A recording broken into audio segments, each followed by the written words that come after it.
कोई गिला ना कोई सवाल रहा, कि ना रहा कोई गिला ना कोई सवाल रहा, मृत्यु के बाद बस क्षमा का कमाल रहा।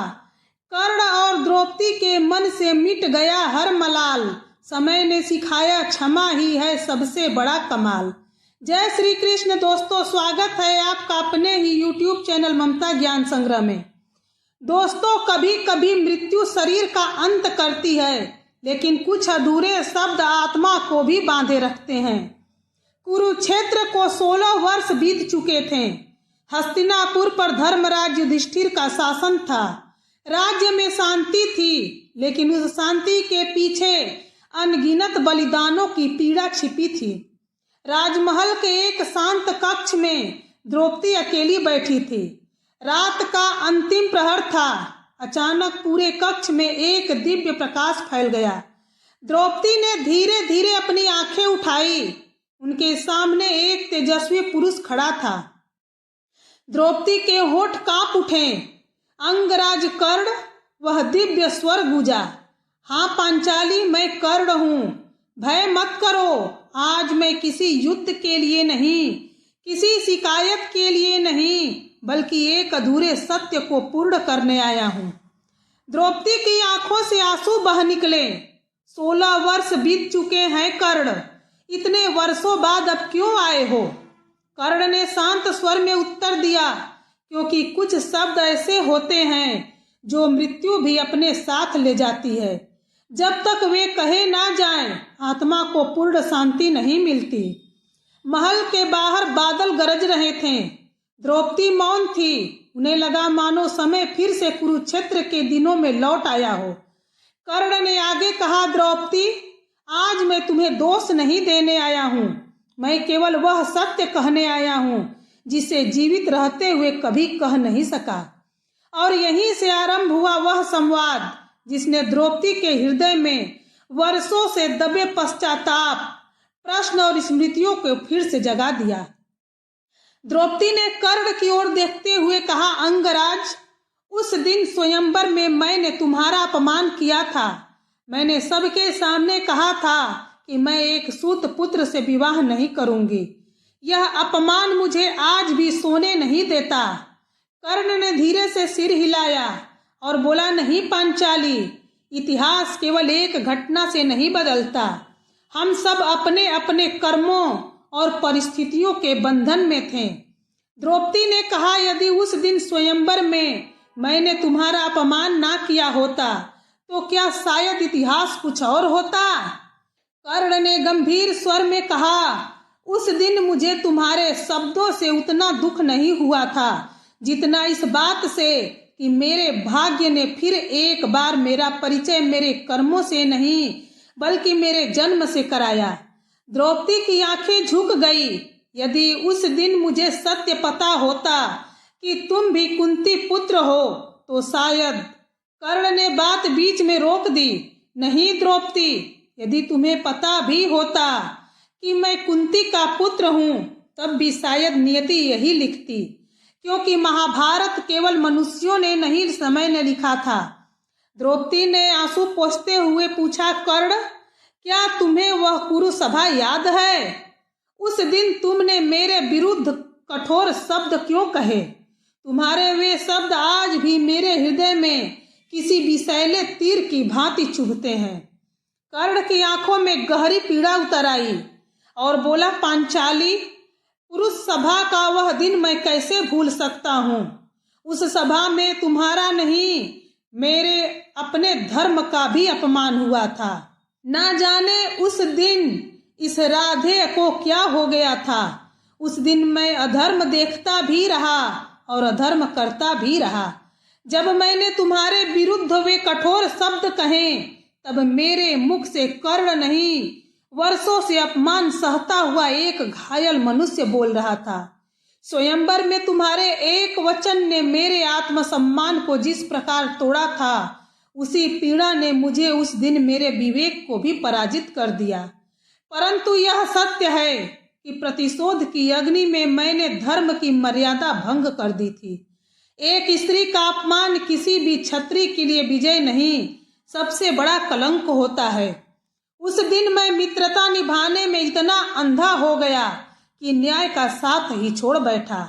आज यदि तुम पूछती हो कि मैंने ऐसा क्यों किया, तो मेरे पास कोई ऐसा उत्तर नहीं जो मेरे अपराध को छोटा कर सके। मैं केवल इतना कह सकता हूँ कि उस दिन मेरे शब्दों से पहले मेरी आत्मा मर चुकी थी। यदि मेरे उन शब्दों ने तुम्हारे हृदय को घायल किया हो तो विश्वास करो पांचाली, उस शब्दों की अग्नि में मैं स्वयं भी जीवन भर जलता रहा।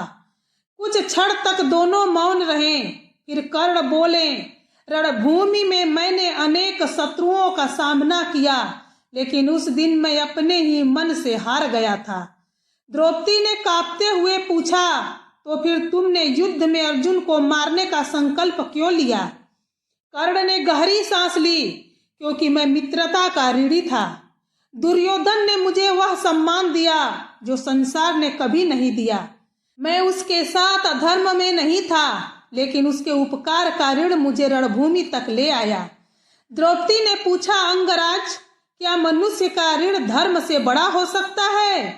कर्ण कुछ पल मौन रहे, फिर बोले, नहीं, और यही मेरे जीवन की सबसे बड़ी भूल थी। कुछ क्षण तक दोनों के बीच मौन छाया रहा। फिर द्रौपदी ने पहली बार वह प्रश्न पूछा जो वर्षों से उसके हृदय में दबा था। अंगराज, यदि उस दिन स्वयंवर में मैं तुम्हारा अपमान ना करती, यदि द्वित सभा का वह दिन कभी ना आता, यदि हम दोनों एक दूसरे के शत्रु ना बनते, तो क्या हमारा जीवन अलग होता? कर्ण ने मुस्कुराते हुए कहा, पांचाली, कुछ प्रश्नों के उत्तर भगवान भी नहीं दे सकते। यदि स्वयंवर में अपमान ना हुआ होता, यदि द्वित सभा का वह कलंकित दिन ना आया होता, यदि हम एक दूसरे के विरोधी ना बने होते, तो शायद हाँ, और शायद इतिहास कुछ और होता। शायद तुम मुझे केवल सूत पुत्र नहीं बल्कि एक योद्धा के रूप में देखती। शायद मैं भी तुम्हें अपने अपमान का कारण नहीं बल्कि सम्मान का प्रतीक मानता। शायद हमारे बीच बैर नहीं, केवल आदर होता, लेकिन नियति ने हमारे लिए मिलन नहीं संघर्ष लिखा था। तुम धर्म के पक्ष में खड़ी थी और मैं उस मित्र के साथ जिसने मुझे तब सम्मान दिया जब पूरा संसार मुझे तिरस्कृत करता रहा। पांचाली, मनुष्य अपने कर्म चुन सकता है पर अपना भाग्य नहीं।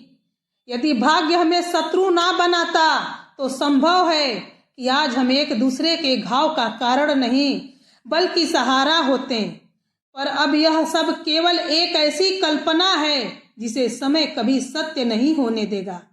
द्रौपदी की आंखों से आंसू बह निकले और बोली, अंगराज, क्या तुमने मुझे कभी क्षमा किया था? कर्ण की आंखों में करुणा थी। उसने कहा, जिस दिन मैंने रणभूमि में अंतिम सांस ली, उस दिन मेरे मन का सारा क्रोध समाप्त हो गया, और जहां क्रोध नहीं रहता वहां क्षमा अपने आप जन्म लेती है। द्रौपदी ने पूछा, क्या तुम्हें अपने जीवन का सबसे बड़ा दुख याद है? कर्ण मुस्कुराए और बोले, मेरा सबसे बड़ा दुख यह नहीं था कि लोग मुझे सुत पुत्र कहते थे। सबसे बड़ा दुख यह था कि मैं सत्य जानकर भी उसे बदल नहीं सका। फिर उन्होंने प्रकाश की ओर देखा। आज मैं मुक्त हूँ, ना मेरे मन में द्वेष है, ना किसी के प्रति क्रोध। द्रौपदी ने हाथ जोड़ लिए और बोली, अंगराज, यदि संभव हो तो मुझे भी क्षमा कर देना। कर्ण ने शांत स्वर में कहा, क्षमा मांगने की आवश्यकता उसी की होती है जिसके मन में द्वेष बचा हो। मेरे मन में अब केवल शांति है। कर्ण ने अंतिम बार कहा, पांचाली, लोगों को बता देना कि सम्मान जन्म से नहीं कर्म से मिलता है, और यह भी कि एक क्षण का अहंकार कई पीढ़ियों का विनाश कर सकता है। इतना कहकर कर्ण का दिव्य स्वरूप प्रकाश में विलीन हो गया। द्रौपदी कुछ देर तक उसी स्थान पर खड़ी रही।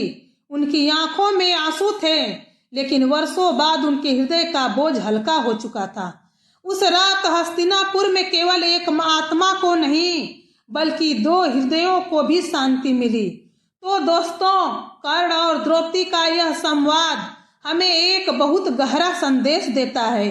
जीवन में कुछ घाव समय के साथ भर तो जाते हैं, लेकिन उनके निशान हमेशा हमें हमारे कर्मों की याद दिलाते रहते हैं। कर्ण ने जीवन भर सम्मान के लिए संघर्ष किया और द्रौपदी ने जीवन भर उस सभा के अपमान का दर्द सहा। दोनों ने अपने अपने जीवन में बहुत कुछ खोया, लेकिन मृत्यु के बाद जब सारे अहंकार, सारे द्वेष और सारे प्रश्न समाप्त हो गए, तब केवल एक चीज बची, क्षमा और शांति।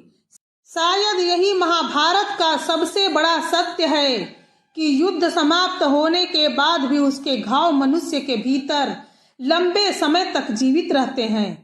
इसीलिए किसी को अपमानित करने से पहले, किसी के साथ कठोर शब्द बोलने से पहले और किसी के मन को चोट पहुंचाने से पहले एक बार अवश्य सोचिए, क्योंकि कभी कभी हमारे द्वारा बोले गए कुछ शब्द सामने वाले के जीवन से भी लंबे समय तक जीवित रहते हैं। और शायद कर्ण की आत्मा का द्रौपदी से मिलना इसी बात का प्रतीक है कि जब मनुष्य अपने भीतर के क्रोध को छोड़ देता है, तब उसे वास्तविक मुक्ति मिलती है। अगर आपको कर्ण और द्रौपदी की यह भावपूर्ण कहानी पसंद आई हो तो वीडियो को लाइक जरूर करें और अपने प्रियजनों के साथ शेयर करें और कमेंट में दिल से लिखिए, कर्ण को नमन, द्रौपदी को नमन और सभी दिवंगत आत्माओं को शांति मिले। ऐसी ही रहस्यमयी और अनसुनी पौराणिक कथाओं के लिए ममता ज्ञान संग्रह को सब्सक्राइब करना बिल्कुल ना भूलें। फिर मिलेंगे एक नई रहस्यमयी कथा के साथ। तब तक के लिए धन्यवाद। जय श्री कृष्ण।